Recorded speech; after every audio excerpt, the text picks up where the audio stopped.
Do you have banter? Oh, I think I did have a little bit of banter. I don't recall it. Let me... Yeah, go through your Twitter likes and see if you can come up with anything. That's...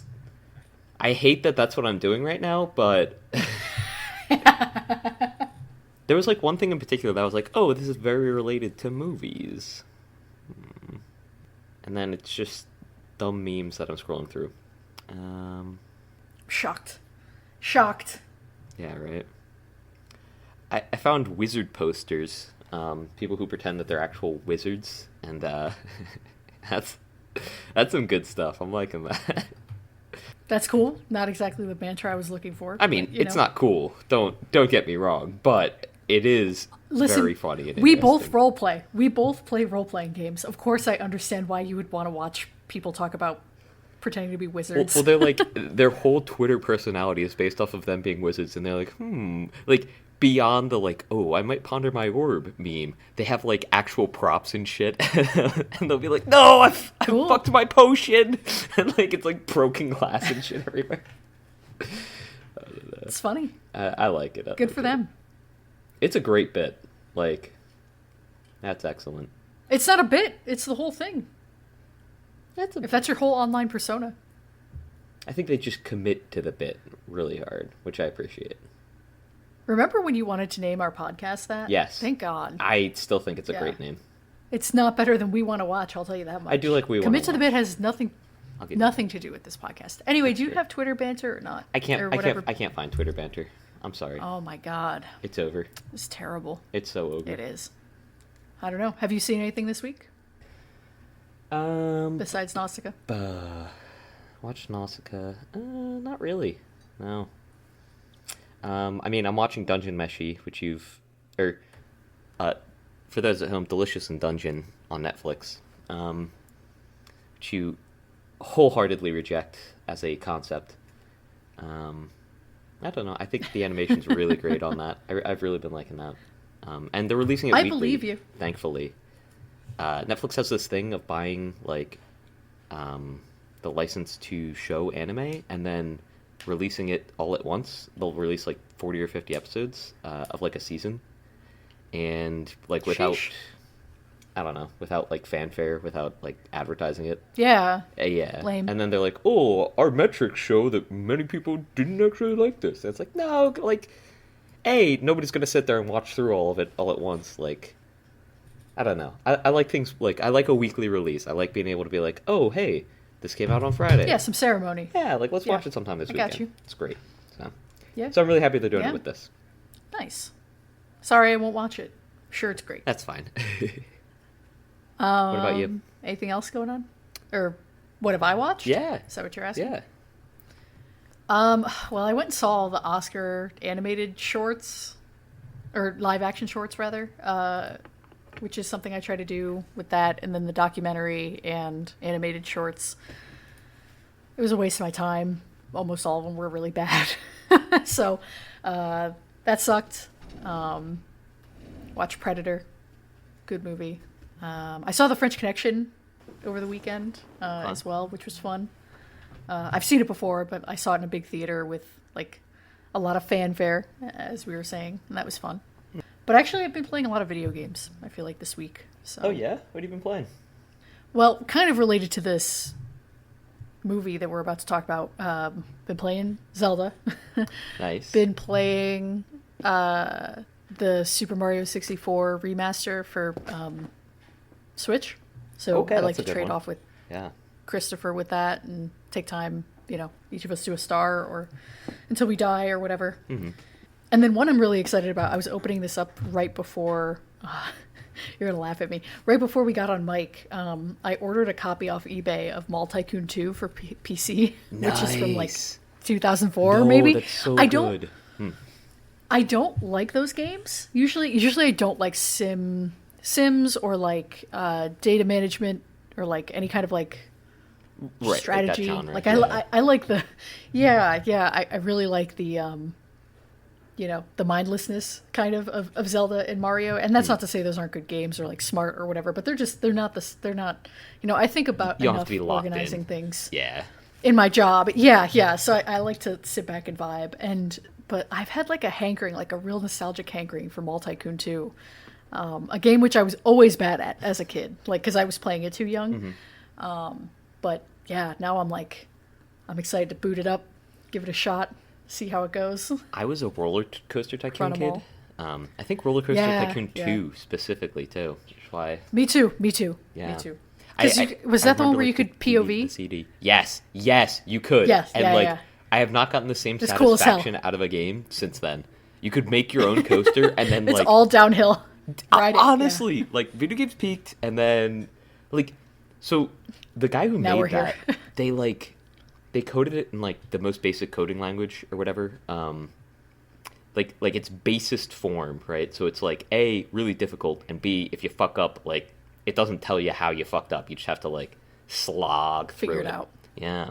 Right. I forget what it's called. Sorry. But it's like the step before C, so like it's just like closer to the base binary that like the computer works with, which is just so cool. And like they're such good games.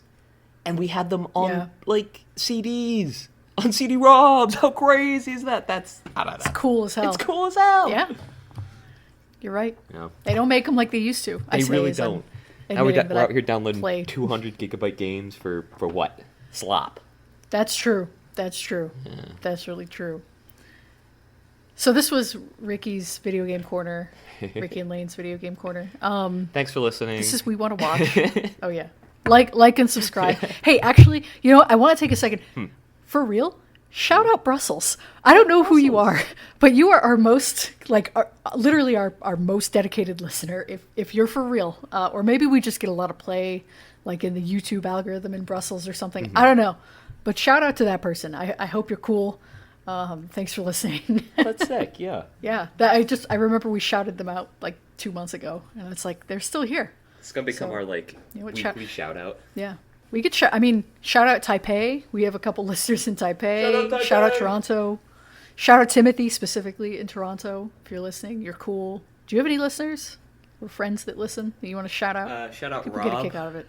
Shout out Rob. I mean, Toronto Tim, of course. I don't know you, but you shouted. Shout out Rob. Shout out Rod. Sorry, I did Rob already. Shout out Rod. Shout out Rod. Yeah. That's pretty much it. I haven't really shown it to anyone else. Actually, the friends who I was with this weekend, I was like, oh, hey, like, you guys tune in at all? And they just hadn't. So it's like, all right, fine, whatever. Yeah. Do you have any other friends with RO names? Shout out Rock. Shout out Ron. Roz. Shout out Roz. I'm at the end of my alphabet. This is We Want to Watch. My name's Lane. My name's Ricky. Oh, we could have done Roy. Oh, well. Roy. Oh, yeah. Shout out Roy. Well, he's real. That's real true. Roy. That's like a real our person. number one fan. Yeah. Shout out Rock. And this week we're talking about Nausicaä of the Valley of the Wind. It's a Rick's pick from 1984, directed by Hayao Miyazaki. Just another anime in the tank here. Oh yeah. Why'd you pick this movie? So it was one of the ones that's on the list. We have a big list. That was one of them. And I have a big list. All right, Lane has you a big who list. refuse to get a letterboxed. I have a letterbox. I refuse to. You don't use it though. I know. Yeah. Okay. You suck. Yeah. I mean, welcome to me on all social media, right? Like, sorry. You're letting Roy down. Like, yeah. Roy, no. Yeah. Shout out Letterboxd, by the way, for doing their thing. I'm good. We don't have to shout out Letterboxd. Okay. Well, never mind. Shout out rescinded. Yeah. I don't know. It's a Miyazaki, which are all great. It's one I haven't seen in a long, long time, like 10-ish years. So, like, it was great to revisit. Really enjoyed it. Also, I think I probably saw, like, I think I saw the ohms around. Because people were, like in your backyard? Or no. Like, people were, like, talking about the ohms, I believe, in regards to Helldivers 2, because they're, like, big insects. Okay, you can't just use this game as a jumping off point for every movie you want to do on this podcast. First, you were like, let's do Starship Troopers. Yeah, I know. Hey, that got cut, so people don't know that. Okay, I'll leave it in. We're not doing Starship Troopers, at least not yet. Yeah, that would be fair. There was this whole discourse about Helldivers 2, Starship Troopers. We don't need to get into satire failed, yada yada, whatever. Save it for the ep. Okay. Well, I mean, I don't know if we'll do an ep, and I just want to say, apparently Paul Verhoeven, maybe, like, not Stargirls. What was Showgirls? Apparently, Showgirls isn't the only possible failed satire that he's made. No, we talked about that last week. Yeah, Starship Troopers. I mean, not failed. I think failed is an interesting term. He has a ton. I mean, RoboCop. Yeah. Is satirical. Yeah, I think I don't know. We could kind of get into like what it takes for a satire to succeed versus fail, I guess. Okay, yeah, we are talking about Nausicaä of the Valley of the Wind, which is not a satire of anything, as far as I can tell. No. So I would agree. So you watched. Remind me. You said you watched this. It's been a few years, but you watched this as a kid or? As a young adult. I mean, really a teen, okay. Right? I just when I was getting into anime, like. Teens are kids, but go off. Yeah, no, true. I called like a 20-year-old a kid the other day, and I was like, all right, what's happening to me right now, man? Like, it'll keep happening. Yeah, I was like, oh, man, this fucking kid showed up my door, and they were like, oh, my God, like, how old were they? I was like, I don't know, like, 20? Like, you seem drunk, so I assume over 21. And they're like, that's not a kid.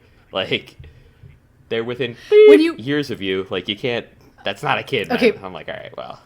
When you live in Beep Town, which I know you live in, the college town, it's really easy to think of anybody from 18 to 24 as a kid, honestly. Yeah. So it's hard to see them as anything but, really. Yeah, true. Kid-like behavior. Yeah, and just, I don't know, they look young. I'm like, oh, man. They do. What the fuck are you doing here, man? Like, You hear old people joke like, oh, they look younger and younger and it's like, no, they really do. They do. Yeah, that really is true. Yeah, I walk into like CVS or like, I mean, any store, and I'm like, man, like, why the fuck are you working here, man? Like, did you have like the worst cartoons to watch? Anytime I go to the South for work, like anytime I go down there, I get mammed a lot. Oof. Like it doesn't so much happen here. Like sometimes I'll get missed, but like I get the ma'am. I get hit with the ma'am all the fucking time, and I'm like, I am 2 years older than you. Like do not. Which I get that's a difference, but like in the South, but yeah, I just want to be served, right? Like that's it. Yeah, I just want to be served once or twice. I don't get anything. Like people, they just say like there's no introduction, no words to introduce. It's just like. Well, I guess you don't go to like places where you would get served, I guess, probably a lot. Like, how often do you go to, like, a sit-down restaurant when it's not with me? Yeah, I mean, well, I went 2 or 3 times over the weekend, but, like... Okay, when it's not with friends. Okay, right. I mean, I would never go anywhere alone, so... That's crazy. I don't like going to dinner or going to the movies alone is one of life's richest delights. Like it is so it's so great to go. That's crazy. When I eat, I like having a meal with others because like you can talk before the meal, you can talk about the meal afterwards. You can put on YouTube. You get to walk around and talk like afterwards, and like having a post meal walk is always nice too. I don't know, there's a lot that I like. You can have a post meal walk alone by yourself. I know a lot of like, at least for me, a lot of like food and like mealtime is tied up in like the social aspect, you know. That's fair. Yeah, I understand.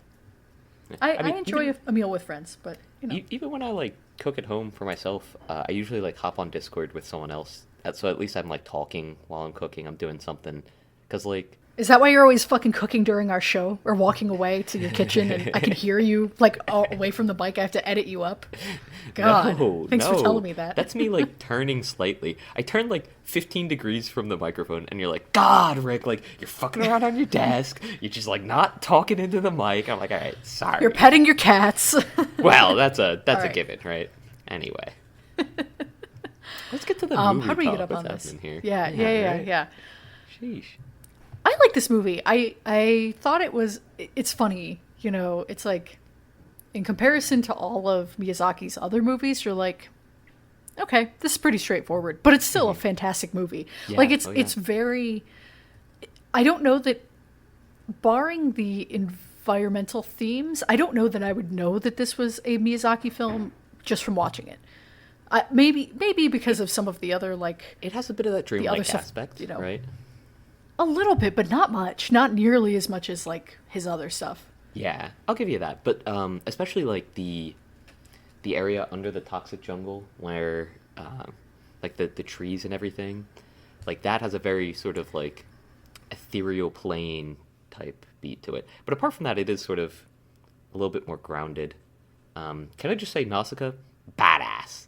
Fucking badass. She's cool. Yeah. She's cool as hell. Oh, yeah. Yeah. There's also... Did you watch it subbed or dubbed? Subbed. Okay. In the dub, when the swordsmaster Yasu? Yuba, I think is his name. Yeah. Yuba. When he, like, invades the plane, right? And he takes the one guy hostage, and he's like, listen, like, I'd put down your weapons if I were you. The guy with the knife to his throat goes, man, this guy's tough. And it was like, I don't know what accent it was in, but it was so out of place. Just like, it in like the setting of the film, but also with like that particular scene. I bursted out laughing. It's such like a serious moment too. I just started laughing. I don't know. That stuck in my mind. It's like been a brainworm. I'm like, I have to say it. I need to get this out, or I'm gonna like scream. Did you watch it? The one with Patrick Stewart and Shia LaBeouf and like, that was Shia LaBeouf. Like, okay, I guess so then. Yeah. Yeah, because apparently there's a cut of this movie that sucks ass and is bad, like right. from the 80s as well, like an English cut, where they like basically made it Action Time with Friends. The movie. Yeah. So it's only like 80 minutes long and sucks. But a lot of early dubs are like curious. That. They did that with like Ghost Time or Ghost School or whatever, School Ghost. Been a really long time since I've seen it, but yeah, like they turned like a not serious show, but like a sort of kidding show into just like YouTube poop. It was like before YouTube poop. I don't know. Nice. Convergent evolution, I guess. But yeah, when I was watching, I heard the guy's voice, and I was like, because it's the kid that Nausicaä meets, and I was like, oh my god, like this guy sounds a lot like Shia LaBeouf. I was like, that's crazy that they found a voice actor so similar to Shia LaBeouf for this. Yeah, no, I mean the Miyazaki films, they usually do have like star-studded casts, like, and it'll be weird stars too. It won't be like crazy from what I heard. Yeah, Robert Pattinson? Yeah, Pattinson. Yeah. That I was gonna say Spirited Away has a pretty stacked cast, but it's never like, okay, these are like the all-time greats. Like, it's not like you get like Tom Cruise or whatever. It's always like right. kind of weirdos. Like Christian Bale, I guess, is your big, because he's in like 5 or 6 of these. He's Howl, Yeah, but yeah. See, I've seen all of these subbed, so I haven't really touched on that. I really enjoy that though. Like, it's cool. Yeah, like in terms of the voice actor industry, I'm not a big fan of when they take like a big person like Jack Black and just like, I mean, Jack Black is great though. He brings a lot of like character to the performance. I was gonna say Jack Black. We can't talk about Mario. Yeah. Don't take this in the Mario direction. I was going to bring up Chris Pratt next, but like we'll throw that out. I mean, Lego movies and everything too, but we'll throw that all out. He's good in the Lego movie. Yeah. We're on the same page with this. But I think that there's like opportunities that voice actors are passed up for in order for studios to say, hey, we've got this big name, right? Yeah. Totally. Right, but like with the Miyazakis, it feels like it's more like, these are like not beneath them as actors, but more like passion projects or something. Like I guess. I mean, I kind of disagree with you. I feel like anybody gets approached with a Miyazaki movie to voice act, like to do a dub, and they're like, oh, of course. It's like working with Spielberg or something. You know what I mean? Like, it's like, that is the most prestige animation. I mean, it means more, I think, than Disney, right? Because you're only getting one every like 5-10 years at this point. Yeah. And Robert Pattinson too, like, for example, like that no one is phoning it in on those movies for the dubs. Like, I heard he put Pattinson, he's like Patusi into it, right? He comes on and he's talking like this, and you can't even tell it's Robert Pattinson. Because people thought it would be the boy, but it was the heron, right? He does the heron. Yeah, and Mark Hamill, of course, is always doing his thing, you know. So, it's always fun. It's always it's always a unique kind of way for them to kind of express themselves. I don't think anybody phones it in. No, definitely not. No. There's problems of that, like, in the voice acting industry outside of, like, sort of more prestigious movies, more prestigious roles, I guess. But we don't have to get into that. That's besides the point. Hey, go off, King. No, I mean, that's pretty much it. It's just, I think that there's a big interest in dubbed shows, and it's gotten a lot better, at least within the last 5 to 10 years. And I think that's a part of the reason why anime has, like, more caught on in the mainstream, is that the dubs have gotten significantly better. Sure. Like, because of that, there's just, like, I mean, the popularity also makes it so that it's easier to, like, find people for this, because they can maybe afford to pay them better. I don't know if they do get paid better, but they can afford it at least, and there's more interest around dubbing anime. Yeah, that's fair. So, like, net positive. I used to sort of be not against the popularity of anime, but, like, I was like, well, like, I liked this before, it was cool, yada yada. Right. But I've kind of flipped on it, because I'm like, you know what? More people enjoy it. That's excellent. There's, like, just more stuff out there about it, and that's great. I love seeing that. Yeah. Although I maybe don't appreciate seeing ships and stuff of, like, characters I don't think should be ships, and, like, stuff to that degree, and, like, certain fandoms are still bad, right? Like, big part of the reason why I used to, like, never talk about liking anime was that I didn't want to be associated with certain fandoms or with certain ideologies around that, I guess. But I mean, we were talking about this off mic, but, like, yeah, just the fandom surrounding a lot of, like, animation, not just anime, but animation specifically. I'm like, I don't want to be even associated with you for this. Like, I don't want, like, Steven Universe is a little more fraught, just because I think there is good stuff in that show, and, like, it seems like some of the fandom is okay, but some of it sounds fucking deranged, and so I'm like, you know, I don't want to. And it's like that for, like, every, like, cartoon that we grew up with, right? Like Adventure Time. I think but nothing is as bad as Steven Universe. No, Steven Universe is like the not epitome, but the, I don't know, it's up there. Go-by for that. Yeah, it's got a tough fandom. Yeah. Well, and okay, here's something I never understood. Like, I liked Harry Potter when I was a kid. Yeah. You know, I whatever, grew out of it because I'm an adult now, but I never, like, even, and I went hard on, like, I went to the midnight releases of the books and the movies. I dressed up as Harry Potter for fucking Halloween, whatever. I didn't go that far, but yeah, I feel you. I look like Harry Potter is the problem. I have the face. I look like Dan Radcliffe, I think. Like, especially with short hair. And when I was a kid, like, I had a rounder face. Yeah. Anyway. And I was gay. And so I was like, this is a good, good chance to be a boy. The last point, right? Like, yeah. I was a short, chubby cheek piece... boy with brown hair and glasses. Like, they're going to call me Harry Potter, right? It's really funny. Another piece of lore we should introduce to this podcast is that we get mistaken for siblings frequently by sight. There's so many people who, I don't know, like, you're not the first person that, like, people have been like, oh my god, are you siblings? And it's like, I just don't see it with, like, 80% of the people that, like, have been like, oh my god, are you two, like, siblings? It's like, where are you getting this from, man? Like, I think it's because everyone who talks to you probably has the energy of, like, I need to beat this little boy up. Like, I need to put my little brother in his place. Let me get this fucking kid in the headlock. Somebody put that fucking kid in the headlock now! But no, so for Harry Potter, I never shipped. The closest I ever came to, like, shipping anything was with Twilight, and that was, like, a manufactured part of the process, which I was also into when I was younger, was Twilight.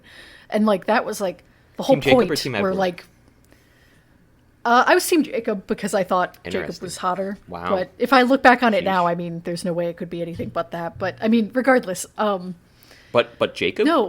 There's no way you could be anything but Jacob? Or... No, I think... okay, we're not going to get into this. We should watch the Twilight movie one day. I mean... all of them. I might be opposed, for this podcast. Right? But no, it never struck me as something to, like, get into with the books or, like, with the movies or anything was shipping. And so, like, as I grow up now, I'm like, when I'm watching, and granted, I don't watch a lot of, like, franchise media or, like, serial media, so maybe that's part of it, but I couldn't imagine watching, like, I don't fucking know, Succession. Right. Which I'm sure there's people out there. Be like, oh my god, Roy needs to be shipped with, I don't know any of the other characters. Yeah. But yeah. Well, it's mostly family, so let's not. But, let's talk about some problematic ships within the Succession universe.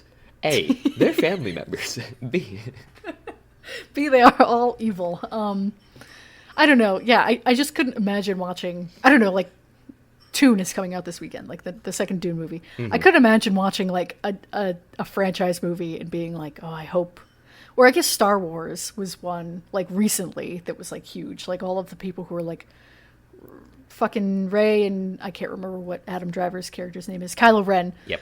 Like, that getting it together. It's like, is that the most important thing about the media to you? Are you 12? Are you pubescent? Are you going through puberty right now? Like, that's the only explanation I could understand. But these people are, like, in their 20s and that's older. one of my problems with Avatar, right? Like, I mean, I watched it when I was a kid before I even really thought don't about talk. Wait. Huh. You gotta put a plug in that. You gotta put a plug in it. We'll get there. We'll get there. Can I? Well, all right. Back, fine. We'll talk. We'll talk. Okay. I promise. Okay. But Nausicaä, no, I think this all started because you said she was badass. She is badass. Oh, yeah. Go ahead. The like, Jesus walks on the fucking glider right in the tackle on the guy. Fucking insane. Nah, I was like, all right, she's goated. It's over. Like, yeah, she's a cool action protagonist, and part of me feels like that's why this movie seems unremarkable. Again, in the context of like all of the later like Miyazaki or Ghibli movies, is like she's kind of, I mean, she's complex, but not nearly to the depth of like the other, like, again, like the protagonist for like Spirited Away or any of them. Like, there's just so much more depth there. She's kind of not a one-note badass, because we do see moments of vulnerability with her, but she is drawn a little bit more simplistically as a character, and so she like, doesn't develop much, throughout the film either, personality-wise, right? Like, she stays true to her morals, and I mean, that's lovely, that's great, but like, and she saves the day. I would say that like more character development, or at least some character development, comes out of the captain of the, I forget what country it is, the invaders, right? Where she, like, at the beginning, she comes in, and she's like, all right, listen, like, we're not trying to kill all of you, but you're going to join us. And then it's sort of like she evolves a sort of appreciation for Nausicaä, and like a begrudged respect, where she's like, all right, like, she's a bit of a badass. And she even waited for her to come back on the glider. She was like, listen, they're waiting for their princess. And she's like, let's see, we'll fight in an hour, right?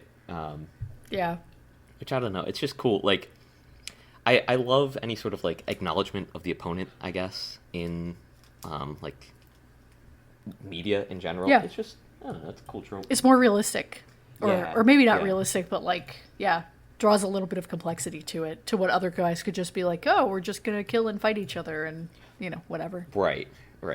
Which is like, all right, cool.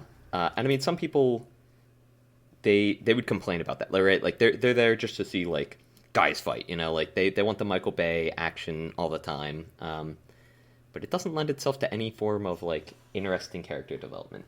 So yeah. But that's, again, I mean, I feel like I'm picking nits here, but like this movie is still really, really good. Yeah. I mean, when it opens, I did laugh to myself a little bit. It has such strong 80s vibes. Again, a thing that I don't think the rest of his movies really, they feel more timeless, right? Like Spirited Away is 20-some-odd movie at this point. Year old, whatever, you know what I mean. Same with like some of his 90s stuff. It's like, it feels so timeless. This is so 80s. It is painfully, drippingly 80s. Like, from the moment the animation starts, I was like, oh, this is just He-Man. Like, this feels like He-Man. And I know, of course, it's like, it's Japanese, it's not He-Man, etc. But like, the art style was giving me 80s vibes. Obviously, the music is so incongruous. You think so? Yeah. I think the music's the weakest part of it, because it's so atonal. Like, it doesn't fit. The music might be different in the dub versus the sub. I'm maybe not positive. They might have updated that, but I really liked it. It has that sort of like, I mean, they have the sitar a bit in the beginning, and they've got a lot of like flute and stuff, like woodwinds. It's very like sort of floaty, I guess, at certain parts. Did you not have like weird synthy rock stuff in yours? maybe there was some synth rock, but no. Oh. Yeah, the big, like, most of the big actions... Action? Am I doing voice acting right now? Action. The action? The big action scenes are almost all, like, set to that kind of music. I don't know. The action at least in the sub, yeah. Yeah, the action scenes didn't seem incongruous. Like, the music there didn't really seem incongruous. I'm trying to think. I don't know. Not so much incongruous, I guess. Only incongruous because I associate it so heavily with the 80s, and this movie is not set in the 80s. So maybe at the time it would have been different. It would have played differently, but now it just seems, It could be set in 2980. We don't know, right? 1,000 years. It's good though. I mean, it's a weird choice. It's my least favorite part of it, but doesn't mean that it's the movie's really that bad or anything like that. Right. I loved. I will. Go ahead. I was going to say the intro, the beginning, where. So I think they do the same thing in Tales from Earthsea.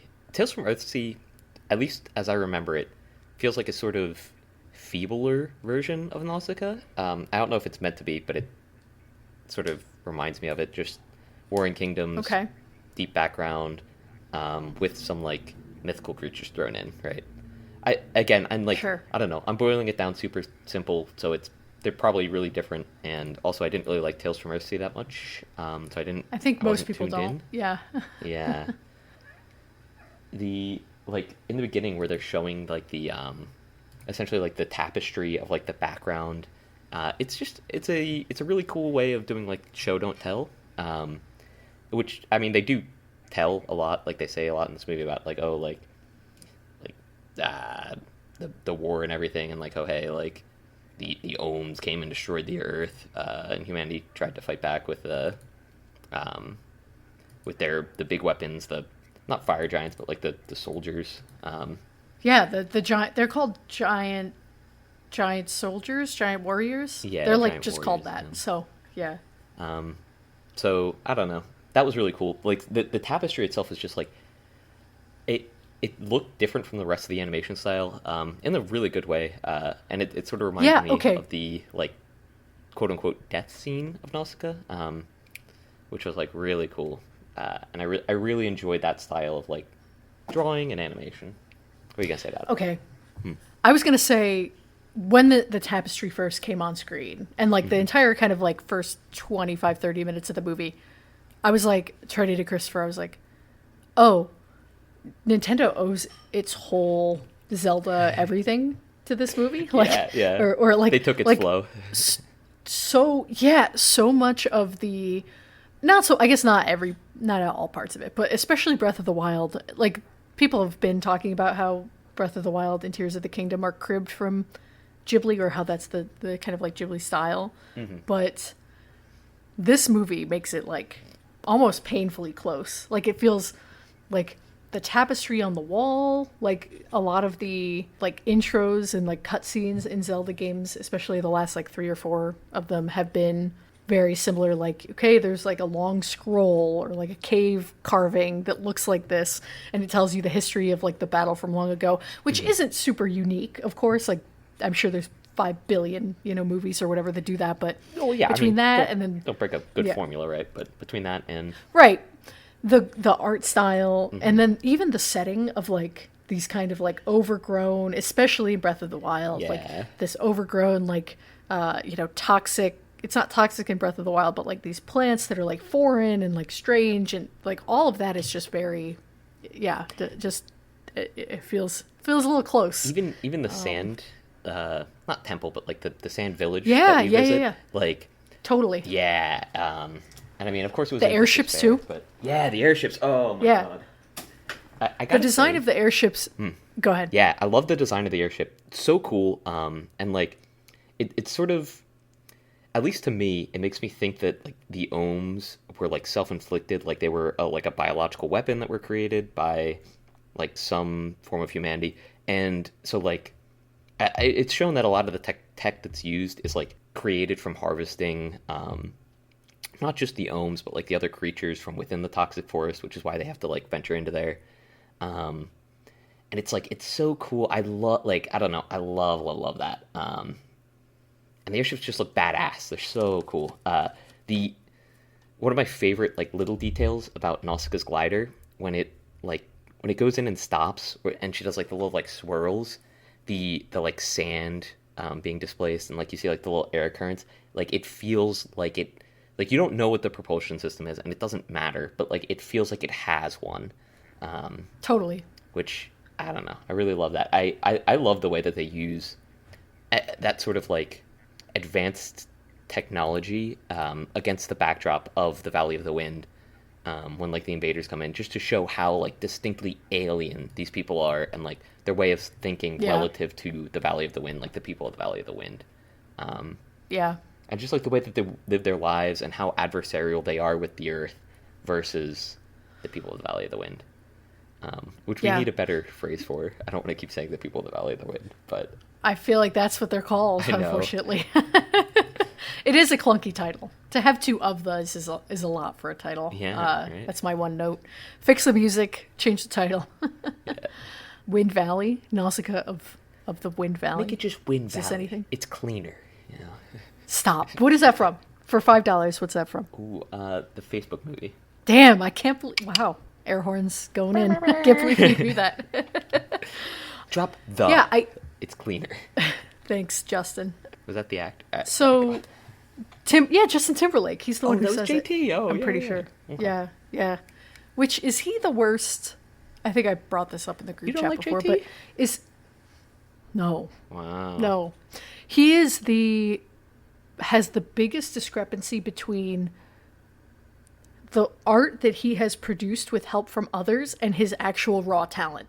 Like, the gulf is really wide there, because he's always been helped out by other people. Like, you know what I mean? Like, like working with Pharrell, or like collaborating with Madonna, working with Timberland, like whoever it is, like so he's benefiting from it. For sure. Oh. Pharrell does great work. Anyone that works with Pharrell is being benefit, right? Sure. Yeah, totally. Like, goated producer, he's generational. I don't know. JT, I mean, as long as he's got a suit and tie, right? Like, I hate you. I hate you for that. Anyway. Bringing it back to what you were mentioning a minute ago, it was cool to kind of see very quickly that this is going to be a movie with environmentalist themes, because, I mean, those are cool, awesome, love the Earth, etc. But to know that Miyazaki has like been about that life forever is really cool. Yeah. I would be interested to read.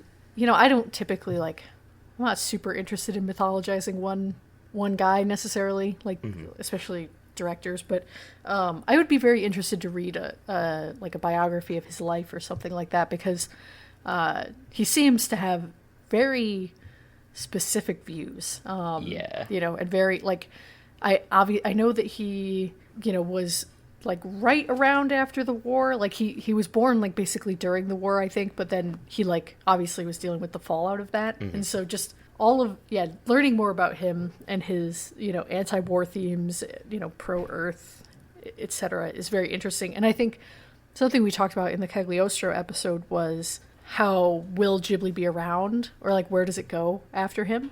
Right. You know, since because there's no one to carry the torch, really. Right. And like something I've thought about, I'm going to Japan later this year on a trip. And I was like, well, do we want to go like visit the Ghibli museum, or like Ghibli park, or whatever it's called? And like, you know, I'm going to the Nintendo park. Like, don't get me wrong, I will be doing that. That doesn't feel incongruous. A Ghibli park seems incongruous to me. It's like a Disney with his, or like, a Ghibli ideals? theme park. Yeah, for sure. Yeah, like it seems wasteful, it seems, you know, consumption oriented, it seems kind of like, and like I feel like lately I've been seeing more and more more and more like toys and like shit like that, like merchandise. Yeah, thank you.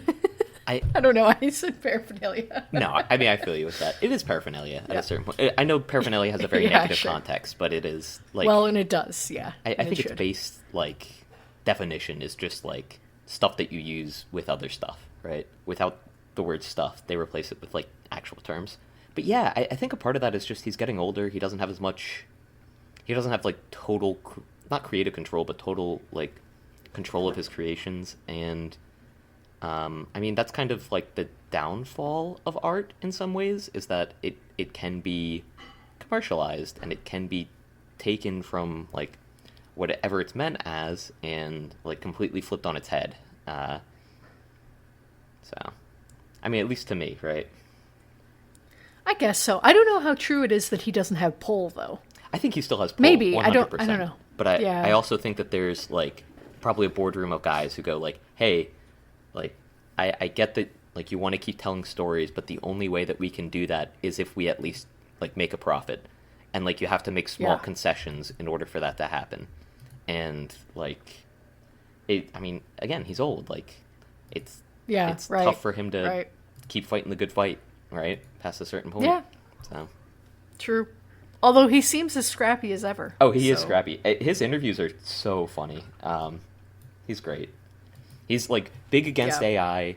He thinks anime was a mistake, and I tend to agree with him with that. I don't think he's. I think some of those stills are doctored. He's said that though, like. But I'm googling it because I've seen the exact frame you're talking about as a meme, but I'm questioning if it's real, because I've also seen him be like, I hate otaku. Like... As he should. The truth behind it is a little more complicated. If you type in Miyazaki anime, it's like the first 3 results. So Miyazaki was criticizing how people, most particularly women, are portrayed in anime. He called it unrealistic, and a part of his explanation translated to, it's produced by humans who can't stand looking at other humans, and that's why the industry is full of otaku. Facts. Hell yeah. But yeah, as far as like a short way to display that, yeah, it's anime was a mistake. Anime is a mistake. I mean, like, so I think there are some great mangaka out there, and honestly, 2 of my favorite mangaka are women. Which wow, what a feminist you are! I knew you were going to say that. Podcast. I will shove a pencil into my eye right now. I'm threatening violence against myself. It's the only thing that I had on my desk that I could inflict upon myself. We should do more movies by female directors, because we've only done the Wachowskis. So those are the only movies with female directors. I'm not gonna say anything, but Delicious in Dungeon, Ryoko Kyoi. I'm not watching this fucking show. I'm sorry. You don't have to watch the show. You can read it, but I think the manga. I'm not gonna read excellent. it either. If I'm not watching a show, I'm definitely not reading fucking manga. That's crazy. That's actually insane. But okay, fine, whatever. I have enough books to read. All right. Okay. All right. That's fine. Anyway, so you but love also Full Metal women Alchemist, I believe, was written by a woman. I'm not positive on that, but yeah, it's just like, and Full Metal Alchemist is like goated. It is, I don't know, not above reproach, but like above reproach, right? Is that the one with the doctor that turns his daughter into a dog? Yes. Cool. I've seen that scene out of context and you know, like on Twitter years ago. Yeah. So cool. Yeah. Love it. Don't get into it. I don't want to know the context. I know. I'm not giving context. The original series handles that a little bit better than Brotherhood, in my opinion, just because of the shift in like tones between the 2 series and like what audience they were marketed towards. So I think the manga handles it the best. People say that it's like the most devastating fucking scene in media, though. Yeah. It's okay. No, hey, have a take. You're introduced to her very quickly, and like I mean, don't get me wrong. I think it's pretty devastating, but I think that there's like just as devastating scenes all throughout that series. Maybe not all throughout, but at several points in that series, and one very close to that one. So I don't know. But people do like to play up like how horrendous it is, which it is bad, right? Like I'm not endorsing turning people's kids into dogs, but I don't know. People really like. I think people do that with a lot of anime. They'll like play up like how epic something is, or how like heart-wrenchingly emotional it is, when it's like, yeah, it's like it's pretty bad. But it's not. Yeah. I don't know. It's not like A24, no, I mean, right? I hear what you're saying, because people will often be like, that's like the nature of the internet, especially like Twitter or Reddit threads where they'll be like, what's the most devastating, fucked up, disgusting, etc. like thing, which is just, like content farming. And I feel like you see that with anime too. Yeah, it's a lot of how I feel. I'm sure that's the context I saw it in. Yeah, it's the same thing as like, people are like, oh, like what's the most like mind-blowing thing you've ever seen? And people are like, oh, 2001: A Space Odyssey, like, it's crazy, man. Like, I'm sorry, if you think that movie is that fucking it's a good movie, but like, if you think that movie is mind-blowing, you must have been on drugs in a theater in the fucking 60s when you saw it. Right. Like, I'm sorry, it's not. Right. It's not. And people do that with like all forms of anime, and it's especially bad with like people who like are big into anime, but like have only seen like the like recent monthly releases, or like the seasonals, they call them, because they come out every like 6 months or 3 months or whatever, because they're like, oh, like this is the best, it is like the best thing I've ever seen ever, and then 3 months later they're like, forget that shit, this is the new best thing I've ever seen. It's like, all right, like at a certain point you have to sort of like understand that you need to temper your expectations as a viewer, and like anime watchers just can't seem to ever do that, so sucks to be them. Yeah, right. So yeah, what else about Nausicaä? I mean, I will say, when I started watching, I was like, man, this is the one with the bugs and shit, like bugs and airships. Cool. Like, is this? But the bugs are cool. I came around quickly on the bugs. Yeah, they're nasty, you know. Yeah, some of them are cute, some of them are fucking grody. Yeah. Can you define that? Grungly? Grungly? So like the I think the second bug we see, the one that like followed the airship, or like was in the airship. Yeah. He's grungly, you know. He sprungles, that's not a definition, he crungles. Okay. He's a grungly guy. He Kris Kringles. He grinks. Yeah. Drake, we love you, Drake. Anyway, What? What did I thought you said say? He drakes. What did you say? I said he grinks. Oh, he grinks. Yeah, bit of a grinker. I'll give you that. Yeah. Hey, get out of here. Yeah. Oreo? I heard her earlier, I think. Oh, it's Lionel. You did hear Oreo earlier. Lionel's been scratching the post nearby, and he's up on the desk now. Good little guy.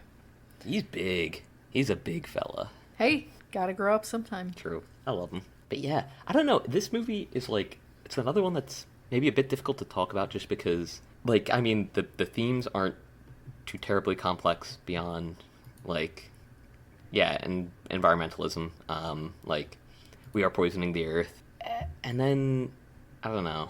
Like, the storyline itself is also maybe not straightforward, but pretty straightforward. It's kind of straightforward. Yeah, like nothing too crazy. Like, it's plotty, but it's not. Yeah, it kind of feels like Castle of Cagliostro, where it's just like we're just zipping along. You know, nothing's too complicated here. Right. You know, it's expected. Right. You know, it's not like Spirited Away, where it's like, or some other Ghibli movie where it's like, oh, there is no predicting where we're going next. Right, and you're like, just you could kind of predict. The ride. Yeah. So, but it's good. I really liked, I think they build an incredible world here very quickly. Yep. There was never a moment where I was like, what? How does this, like, you understand the rules of the world very easily, right, I think. Right, and they adhere to them very well. They never really stray too far. Yeah, which is good. It works to the movie's benefit that it's so straightforward in that way. Yeah, oh yeah. Go ahead. I was going to say, like animation and art style, I mean, you're saying how it does seem sort of different from the other Ghibli films. I think just like the color palette that they use is very sort of like Ghibli-esque. It is, but it's also very 80s. Yeah. Like there's a lot of pale blues and pale greens that I think aren't as pastel-y. It's more pale, kind of washed out almost. It does seem washed out, Yeah. It still looks great. Oh, yeah. Yeah. I'll say for animation style, it's also kind of dated. Like the way the ohms move, like the segmented part, really cute, but it's like, you can almost see the sheets of Mylar that they use that they were moving along for each frame, which I love. That's for great. Yeah. That's, I mean, hey, I'm sure it saved them money. I mean, I don't know, because they had to have somebody move one of those each time for the frames. It's probably cheaper than hand animating it, though. That's true. Yeah, especially when they had a lot of them on screen at once. Not during the charge, but when they were walking away. Outside of that, the animation style, though, it's not as I'll say, bouncy as some of the other Ghibli films. Just insofar as, like, Castle of Cagliostro, Lupin almost seems to, like, bounce off of things. Sure. And, I mean, it's still sort of floaty, but, like when he's running, like, it's like he's got, like, flubber in his shoes, you know? Yeah, this is more grounded. Yeah. Which still floaty, though. Which is funny because they're in the air so often, but it feels, like, really weighty and grounded. Heavier. Like, yeah, heavy. Yeah. I will say, actually, I take back what I said earlier about the not knowing that this was a Ghibli film, just based on, if you took away the name and whatnot. Mm-hmm. At one point, when she gets upset early on, her hair gets big. Like, flips up. Now, this might be an anime thing. Yeah, but, like, I associate it very strongly with Ghibli because I think every single one of his protagonists does it, where if they get mad, their hair, like, frizzes up. Yeah. It's so cute and, like, childish. I don't know. It's a really cute, like, thing. And I like I said, that might be an anime, thing and not a Miyazaki thing. It's anyone that does it in anime does it because of Ghibli, right? Like, because of Miyazaki. Yeah. And, I mean, it's the same so thing funny. as, like, the steam out of the ears, like... Yeah, totally. Which like has become like a trademark, but I mean, I feel like Popeye did that, like it's, so like there's definitely like spots that it comes from. It's not used as much anymore, but I think that's because a lot of current anime is like pretty lifeless. There's not saying all of it, but a lot of it is like way more lifeless than like project like this. Do you hate anime? No, but like, I mean, it's a medium, right? So you're gonna have like a very large gradients of like storylines and genres and quality. And I know. Yeah, and I don't know. That's something that like some people just never seem to like quite get, because they're like, oh, like it's an anime. Like, I like anime. I'll like it. It's like how can you think that? I don't know. That's foreign to me. Yeah. But yeah, love that. It's I don't know. It's funny how expressive like he can make people even when they're not like doing a ton with their face, I guess. Yeah, totally. The assistant to the invading captain, the guy with like brown hair, kind of looks like me.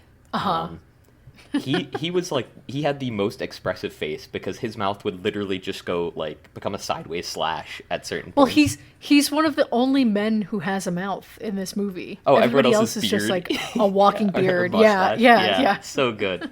So good. Oh man. Yeah, but I mean, like we see the kid and we see I mean, it makes sense because a lot of times they have to be like have their faces covered up, which is cool. Yeah, totally. But yeah, he's so expressive like all of the time, and like he's literally like the perfect like slimy like, well, if I get a chance to take power, I will. And I don't know who the dub voice actor was, but he did well for that. Like perfectly fit the vibe of what they were going for. Yeah. Love the little animal, the little fox. Yeah, her cat, Pokemon, or whatever it is. Yeah. Yeah, yes, it is a Pokemon. Another thing that Nintendo owes their life to, maybe. Because that is straight up, is it a Voltreon? What's the electric Eevee? Oh, damn it. Jolteon. Jolteon, yeah. Thank you, yeah. Yeah, it is literally just like shiny Jolteon. Yeah. So cute, though. But it's cute. It's super cute. He's so expressive. I do love that, like, when the Ohms were, like, reviving her, he was just, like, chilling there. He's just like, hey, like, I'm still here. Yeah.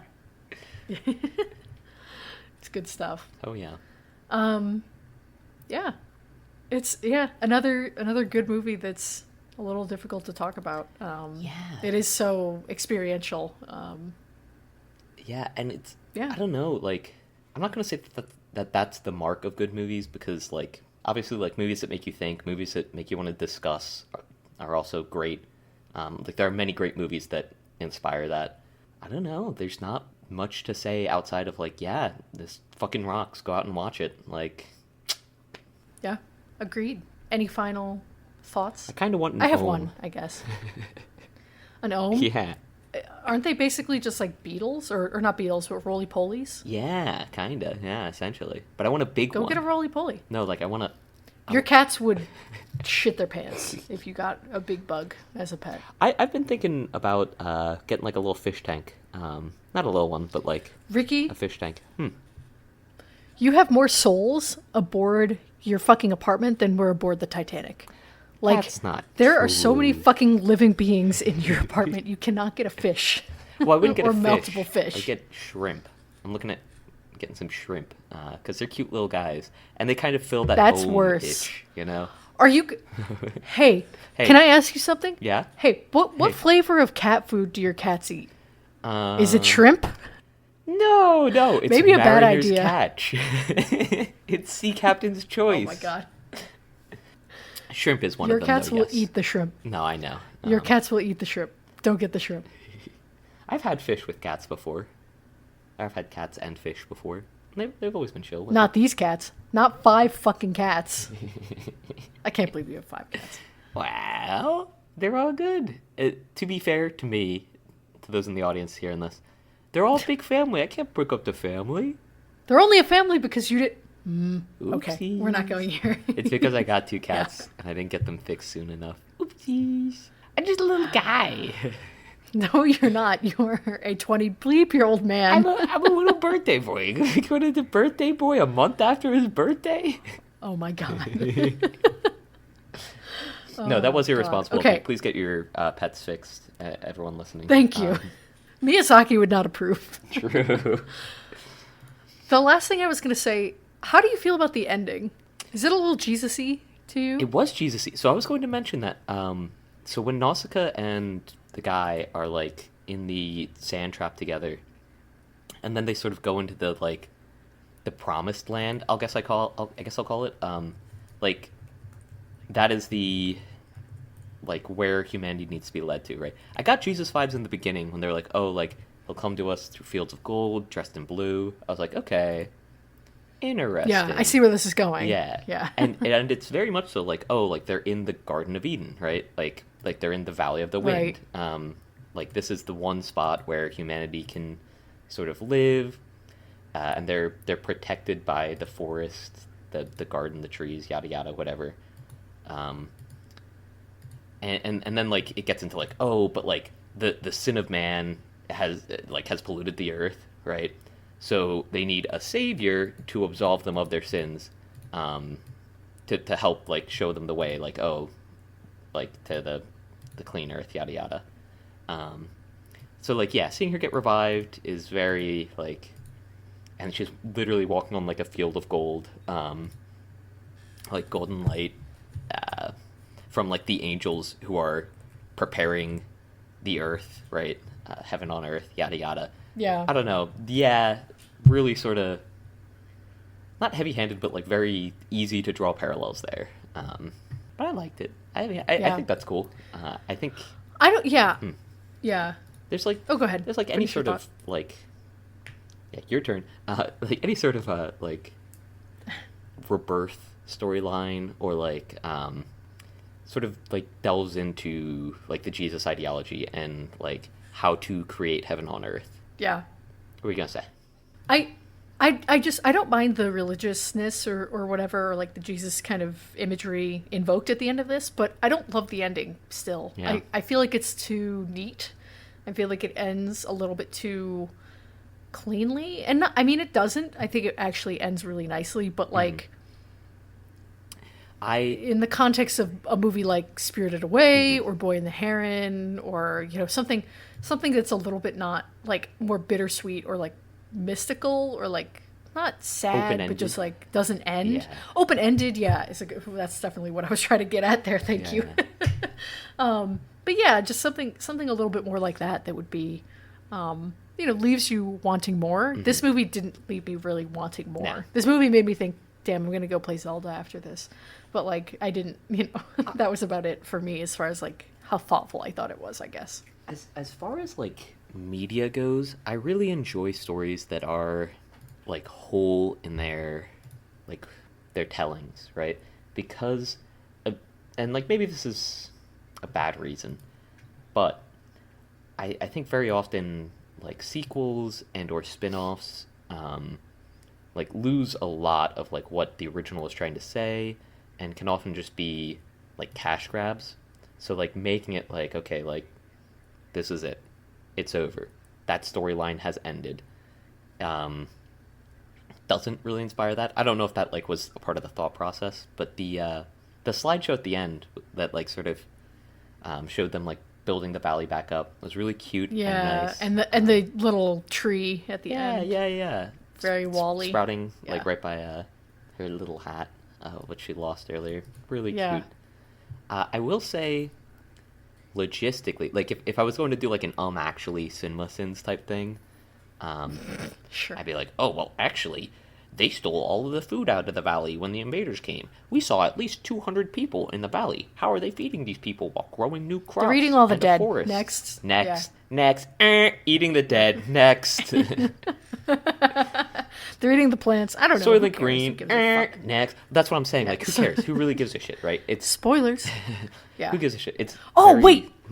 You know what we didn't talk about? We didn't talk about the fucking the soldier, the big ass soldier giant. Oh, that like melts. The giant warrior that looks like he's made of like pink slime from Burger King. Yeah. Like he's because she pulled him too early. She took him out of the womb too early. You know. Yeah, you gotta put that shit back in the oven. Bro, that needs a couple more hours at least. Even done but he's scary. Yeah. I mean, the way the like mechanical bones sort of poke through, right? Like so foreign to like humanity, but like also like very similar. Like the ribs are backwards and everything.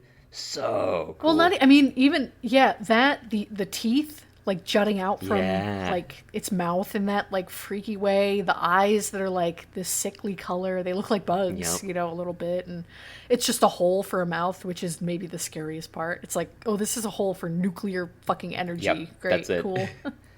I really enjoyed the design for that. There's another animated movie which I'll mention. We don't have to watch it, but like maybe put it on the list.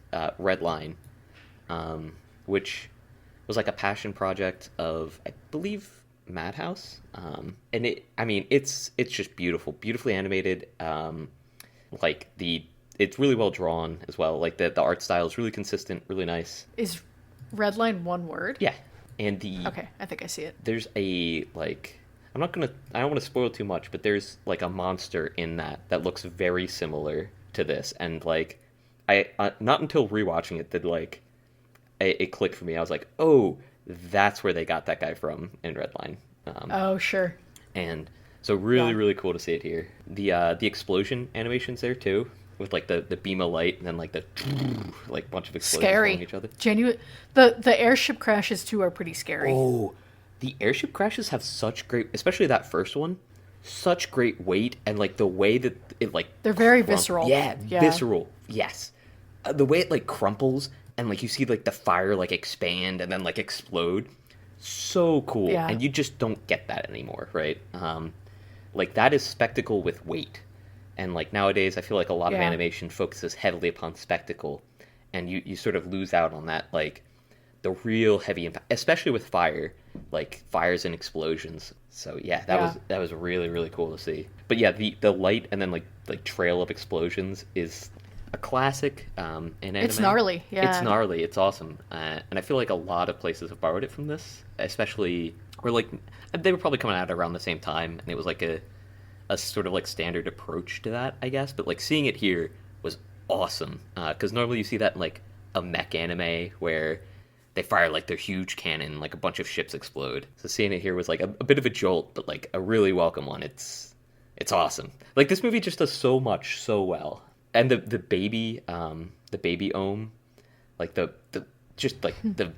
fucking gnarly like it's so pins cute. It had in it. Yeah, but it is really cute, even though it's like almost dying, and it's like oh my god, yeah, really really cool. And that one was hand animated the way it was moving, which was like, I don't know, really cute, really cool to see. Just great, like all around. This movie just does so much so right, and it's hard to like encapsulate that, right? Yeah. This is a movie I kind of wish I had a kid to show it to. Yeah, right? Like, this would be good. I had shown my little for Big Brothers Big Sisters Whisper of the Heart. which was that's a good one. Or no, it was Kiki's Delivery Service actually. Oh, okay, and that went over like gangbusters. That went over fucking great. You know, like that's a great. And I feel like this would go over well too. Whisper of the Heart and The Cat Returns are like two of my favorite Miyazaki's. Whisper of the Heart's my favorite. Yeah, but I didn't. That was a little bit more mundane or like subdued. It's so great. Yeah, we started with Kiki's. Yeah. No, it's amazing. I love it. But it's like I said, it's just it's a little more quiet, a little bit more less fantastical, etc. Right. So, but yeah, no, this was really good. I'll look forward to rewatching this down the line. Yeah, same, honestly. Like definitely something that I would want to show my kid. It's, I don't know, like this is like peak anime, right? Yeah. And I know you said it's dated, but it's like it's not bad. It's not bad for that. It's just yeah. And I think that like I don't know. There's some media which is like dated, and you're like, oh, like you have to understand it's like a product of the times, and like not just in like the like this is like the style of like outfits or yada yada or whatever at the time. Oh, sure. And that's definitely like very different for live action. It's like it's very easy for live action things to become that sort of datedness where it's like, oh, like this is what opulence looked like back then. Now we are in like a time when we have so much opulence that it's hard to tell, right? Versus like animation is very like can be very timeless in the way that they portray people and like places and things and other nouns, but like also very specifically like the set pieces, right? Like and like not costume design, but like what people are wearing. And I don't know, they do that really well here. It like insofar as like Dune almost doesn't feel like real in the way that they integrate technology, but like have like a very sort of odd culture that they exist within. Like it doesn't seem like a very advanced culture, but like they have like super advanced technology. Like Nausicaä, like the remnants of super advanced technology makes sense. Their culture also makes sense as a like post-apocalyptic one. Yeah.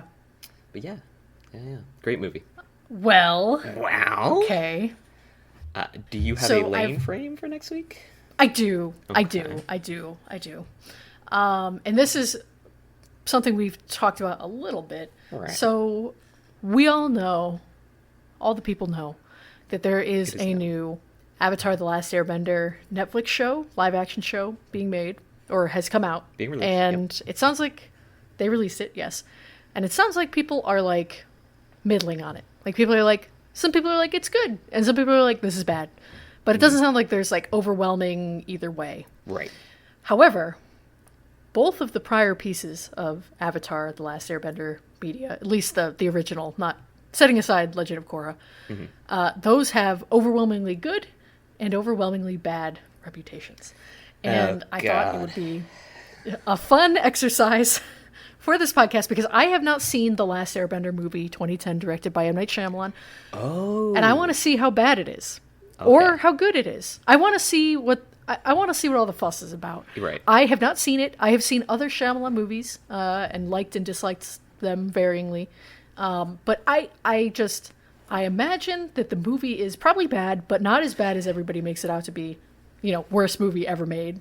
And I know that you in particular hate this movie. Yes. So I think there's a lot to come to the surface here. It's on Amazon Prime, which I like. Love a movie I can stream. Legally. I legally, yeah, well, true.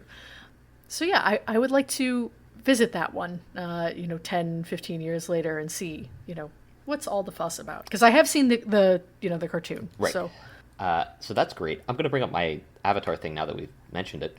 I have thoughts. No, I was going to say save it for next week. Oh, just save it all for next week? Oh my god, it's bubbling up out of me. That's fine. I will save it though. Okay, go ahead. Seed it a little bit. Give your very high level 10,000 foot take. I think that from what I've seen about the discourse, I haven't really watched the Netflix stuff. But I've discourse, seen some scenes, right? The biggest problems that like quote unquote diehard Avatar fans have, and like they're almost like fundamentalist about it, right? They're like, well, it doesn't have to be a shot-by-shot recreation, but they needed to include like these core elements of each character and these core elements of each scene and like these interactions, yada yada. Okay. Whereas the people who are sort of endorsing the new one are like, well, they took some liberties, they made some changes, and these changes are fine, right? They don't like. Oh, we can't talk about this. We gotta stop because I'm gonna start going, and then you'll start going back, and then we gotta save. I'm wrapping it up with just a little closing statement. The changes that the movie makes, which we'll get into next week, are so much more like horrendously offensive to the source material versus what has changed with the live action adaptation. Offensive is such a strong word, and I know that we are strong opinionated people on this podcast, but offensive is such a strong word to use for like they changed my cartoon. I can't. We can't talk about this. We have to. You're gonna make me delve into Aaron Ehas's original vision of the series, and we need to save that for next week. Okay, all right. So next week we'll be talking about The Last Airbender, the movie version of Avatar from 2010. It's gonna be great. I think it's funny that this movie's just called The Last Airbender because Avatar had come out like the year before, I think. Yeah. So they were like, well, fuck.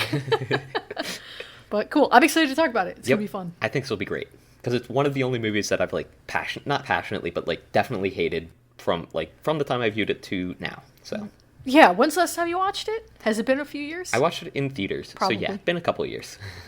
Okay, yeah. We'll see with your adult eyes how you feel about this. Great. I'm going in giving it the benefit of the doubt. I'm going in saying like, you know what?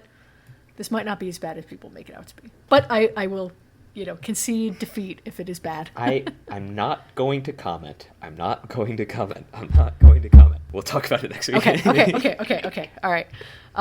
You want to take us out with a little bit of JT? As long as I got my suit and tie, I'm a something on the floor tonight. Let me show you a few things.